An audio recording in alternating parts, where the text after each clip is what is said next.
Hi everyone, I am Engineer Chondi Paul. Show fantastic, important and informative update stock market news of Dhaka Stock Exchange and Chittagong Stock Exchange stock market. Before beginning, like the video and subscribe the YouTube channel Engineer Chondi Paul. Stock market ঝুঁকিপূর্ণ নিজের বুদ্ধিতে buy sell করবেন। আজকে share বাজার বন্ধ সঙ্গত কারণে ডিএসসির ওয়েবসাইট হতে সংকৃত important and informative update news এবং স্টক মার্কেট অ্যানালিসিস করে গুরুত্ব সহকারে আজকের ভিডিও সাজায় আছি।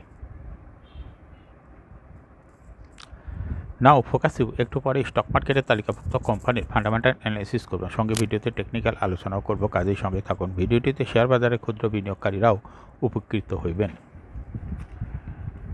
Fantastic index update. Now stock market analysis. Dhaka stock এক্সচেঞ্জের ইন্ডেক্স সর্বশেষ 60.49 হাসবে 5518.48 হয়েছে। ডিএসসিতে টাকার অঙ্কে 511.27 কোটি টাকার বেশি ট্রানজ্যাকশন হয়েছে। ডিএসসি এক্স ইন্ডেক্সের বুলিঞ্জার ব্যান্ড মোমেন্টাম ইন্ডিকেটর, এই সঙ্গে এমএসিডি, আরএসআই এবং ভলিউম মোমেন্টাম ইন্ডিকেটর দেখতে পাচ্ছেন। আজকে বুলিঞ্জার ব্যান্ডে আপার ব্যান্ড ও লোয়ার ব্যান্ড ভালো বৃদ্ধি পেয়েছেন। সর্বশেষ লোয়ার ব্যান্ড বরাবর যে ক্যান্ডেলটি তৈরি হয়েছে রেড কালার, এটা দেখতে পাচ্ছেন। এমএসিডিতে ব্লু লাইনটি রেড লাইনকে ক্রস করে একটু নিচে নেমে গেছে। হিস্টোগ্রামে জিরো লাইনের নিচে নেগেটিভ ভলিউম ক্রিয়েট করছে।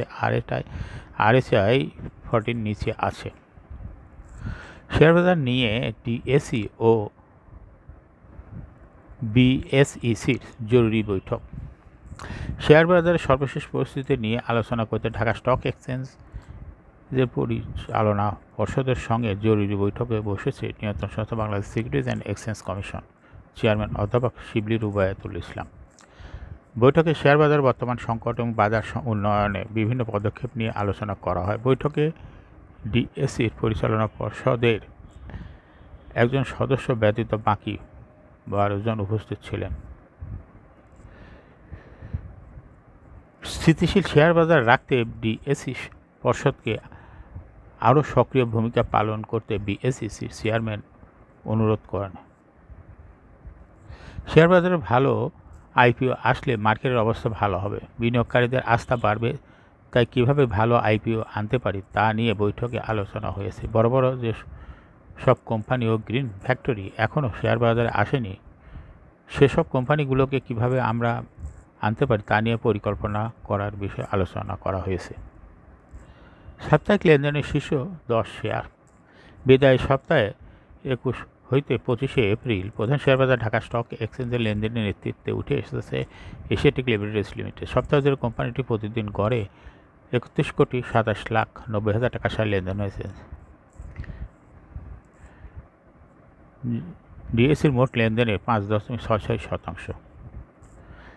লেনদেনের দ্বিতীয় স্থানে উঠে এসেছে ওরিয়ন ইনফিউশনস এবং তৃতীয় স্থানে উঠে এসেছে লাভেলা আইসক্রিম। লেনদেনের শীর্ষ তালিকায় থাকা অন্য কোম্পানিগুলোর মধ্যে রয়েছে Golden Sons, Alif Industries, Best Holdings Limited, Malek Spinning, Salvo Chemical, Kohinoor Chemical, Beach Hatchery share লেনদেন হয়েছে। সপ্তাহ জুড়ে 13 খাতে লেনদেন বেড়েছে। বিদায় সপ্তাহ 21 হইতে 25 এপ্রিল ঢাকা স্টক এক্সচেঞ্জে টাকার অঙ্কের লেনদেন বেড়েছে 13 খাতে। একই সময় টাকার অঙ্কের লেনদেন কমেছে 7 খাতে। বিদায়ী সপ্তাহে টাকার অঙ্কে সবচেয়ে বেশি লেনদেন বেড়েছে ওষুধ ও রসায়ন খাতে। সপ্তাহ জুড়ে লেনদেন হয়েছে 652,49,50,00,000 টাকা, যা আগের সপ্তাহের তুলনায় 206,45,00,000 টাকা বেশি।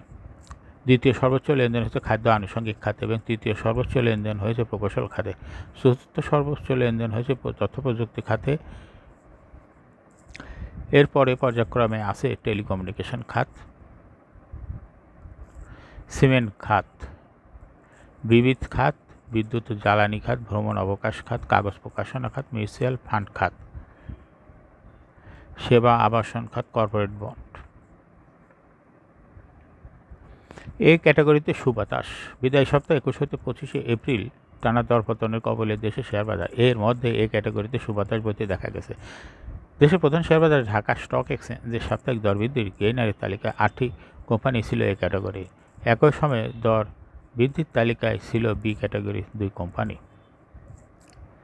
এই ক্যাটাগরি কোম্পানিগুলোর মধ্যে রয়েছে ওরিয়ন ইনফিউশনস। সপ্তাহ জুড়ে কোম্পানিটি শেয়ার দর বেড়েছে 22.93%। আগের শেষ কার্য দিবসে কোম্পানিটির দর ছিল 497.6 টাকা। গত সপ্তাহে শেষ কার্যদিবস যার পরিমাণ দাঁড়িয়েছে 611 টাকা 60 পয়সা, অর্থাৎ সপ্তাহের ব্যবধানে কোম্পানির দর বেড়েছে 114 টাকা 10 পয়সা। ডিএসসির সাপ্তাহিক গেইনার তালিকায় দ্বিতীয় স্থানে উঠে এসেছে কোহিনুর কেমিক্যাল এবং তৃতীয় স্থানে উঠে এসেছে ফার্মাইটস।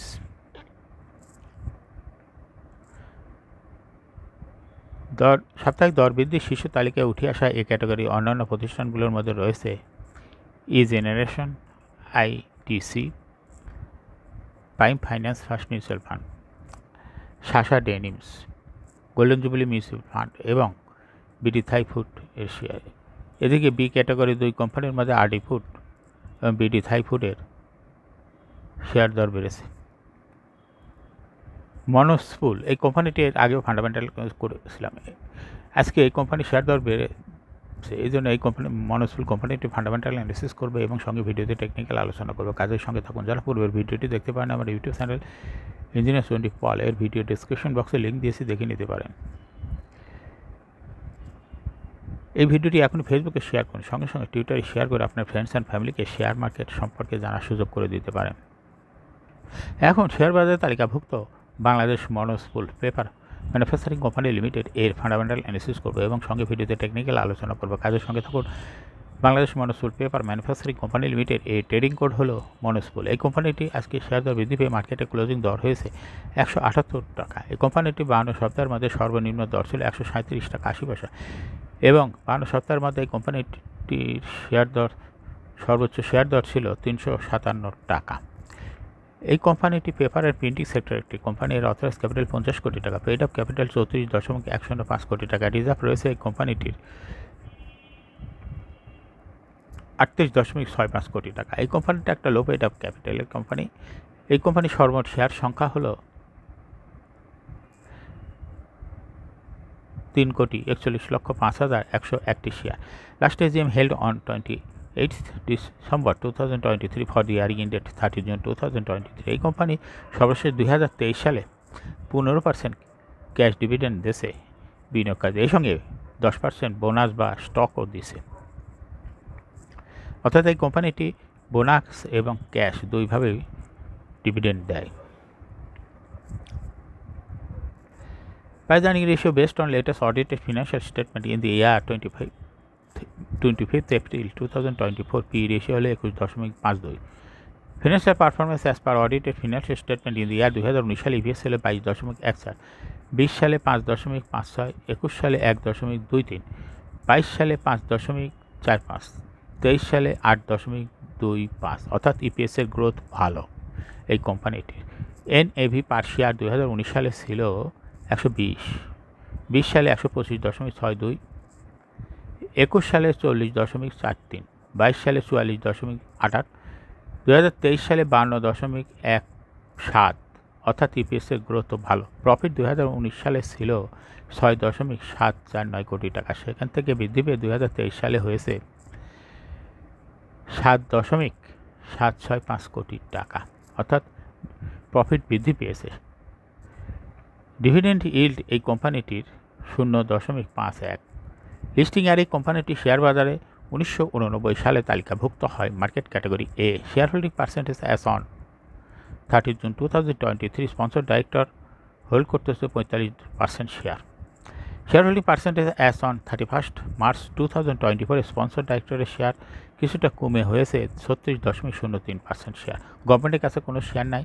ইনস্টিটিউশনের কাছে 2023 সালে ছিল 8.96% শেয়ার, এখান থেকে বৃদ্ধি পেয়ে 2024 সালে ইনস্টিটিউশনের শেয়ার হয়েছে 9.69% শেয়ার। ফরেনের কাছে কোনো শেয়ার নাই। পাবলিকের কাছে 2023 সালে ছিল 46.04% শেয়ার, কিন্তু পাবলিকের শেয়ার 2023 সালে বৃদ্ধি পেয়ে হয়েছে 54.28% শেয়ার, অর্থাৎ পাবলিকের শেয়ার 2024 সালে বৃদ্ধি পেয়েছে আর ডাইরেক্টরের শেয়ার কমে গেছে। ডাইরেক্টর শেয়ারটা চলে গেছে পাবলিকের কাছে। আবার এই কোম্পানিটা বোঝা যাচ্ছে না ইউনাইটেড এয়ার হয়ে যায় কিনা। দেখা যাচ্ছে যে ডাইরেক্টরের শেয়ার কমতেছে, অথচ ডাইরেক্টর শেয়ার যদি ছাড়ে দেওয়ার আগে এজিএমে ঘোষণা করত তাহলে মনে হয় ডাইরেক্টরের এই ধরনের হঠাৎ করে দেখা যেত না যে ডাইরেক্টরের শেয়ার কমে গেছে। এটা যদি ঘোষণা থাকতো কিংবা এজিএমে অনুমোদন নিত যে ডাইরেক্টর শেয়ার ছাড়িয়ে দিচ্ছে, কম কথা না। 2023 সালের জুন মাসে ছিল 45% শেয়ার ডাইরেক্টরের শেয়ার, সেখানে 2024 সালের মার্চ মাসে আসে দেখা যাচ্ছে 45-এর থেকে হয়ে গেছে 36.03% শেয়ার, অর্থাৎ ডাইরেক্টর ব্যাপক পরিমাণ শেয়ার ছেড়ে দিয়েছে, যেটা পাবলিকের কাছে চলে আসছে। এই কোম্পানিটি শর্ট টার্ম লোন রয়েছে 35.293 কোটি টাকা এবং লং টার্ম লোন 77.185 কোটি টাকা। ব্যাপক পরিমাণ লোনও রয়েছে এই কোম্পানিটির। তারপরেও ডাইরেক্টর শেয়ার ছাড়িয়ে দিয়েছে 2024 সালে। এই বাংলাদেশ মনোস্পুল পেপার, এই কোম্পানিটি অবজারভেশন রাখতে হবে। দেখা যায় যে ডাইরেক্টরের শেয়ার ছাড়িয়ে দিচ্ছে, ভবিষ্যতে কি ইউনাইটেড এয়ারের মতোই অবস্থা হয়ে যায় কি না। এখন মনোস্পুল পেপারের সর্বমোট শেয়ার হলো 3,41,00,000 শেয়ার। এর মধ্যে ডাইরেক্টরের কাছে দেখা যাচ্ছে রয়েছে হলো 1,23,00,000 শেয়ার, আর ইনস্টিটিউশনের কাছে রয়েছে 33,00,000 শেয়ার, পাবলিকের কাছে রয়েছে 1,85,00,000 শেয়ার। অর্থাৎ ইনস্টিটিউশনও শেয়ার ছাড়িয়ে দিয়েছে, 0.6% শেয়ার ছেড়ে দিয়েছে, সেটা চলে গেছে পাবলিকের কাছে। যাওয়াতে এখন ডাইরেক্টরের থেকে পাবলিকের শেয়ার হোল্ডিং পার্সেন্টেজ বেড়ে গেছে। এখন বাংলাদেশ মনোস্পুল এই কোম্পানিটির টেকনিক্যাল অ্যানালিসিস করার জন্য বলিঞ্জার ব্যান্ড মোমেন্টাম ইন্ডিকেটর, এই সঙ্গে MACD RSM volume momentum indicator দেখতে পাচ্ছেন। এই কোম্পানিটি বলিঞ্জার ব্যান্ডে আপার ব্যান্ড ও লোয়ার ব্যান্ড ভালো বৃদ্ধি পেয়েছে, সর্বশেষ মিডিল ব্যান্ড স্পর্শ করে বুলিশ মোডে ট্রানজ্যাকশন হইতে দেখা যাচ্ছে। এবং যে ক্যান্ডেলটি তৈরি হয়েছে গ্রিন কালার, এটাও দেখতে পাচ্ছেন। MACD-তে ব্লু লাইনটি রেড লাইনকে ক্রস করে উপরে উঠে গেছিলো, আবার পুনরায় ব্লু লাইনটি রেড লাইনের সঙ্গে মিলিত হয়েছে। সামনের কয়েকটা দিন অবজারভেশন রাখলে বোঝা যাবে এটা কোন দিকে যায়। হিস্টোগ্রামও জিরো লাইনের নিচেই নেগেটিভ ভলিউম ক্রিয়েট করছে, RSI 40-এর উপরে আছে। স্টকটি বর্তমানে ভালো প্রাইস অ্যাকশন দেখাচ্ছে। এরকম fantastic, important and informative update নিউজের ভিডিও নিয়মিত দেখতে ইউটিউব চ্যানেল ইঞ্জিনিয়ার চণ্ডীপাল এটা এখনই সাবস্ক্রাইব করুন, সঙ্গে সঙ্গে লাইক করুন, শেয়ার করুন। যারা অলরেডি সাবস্ক্রাইব করছেন তাদেরকে অসংখ্য ধন্যবাদ। এই ভিডিওটি এখনই ফেসবুকে শেয়ার করুন এবং টুইটারে শেয়ার করে আপনার টাইমলাইনে রেখে দেন। Thank you for watching this video.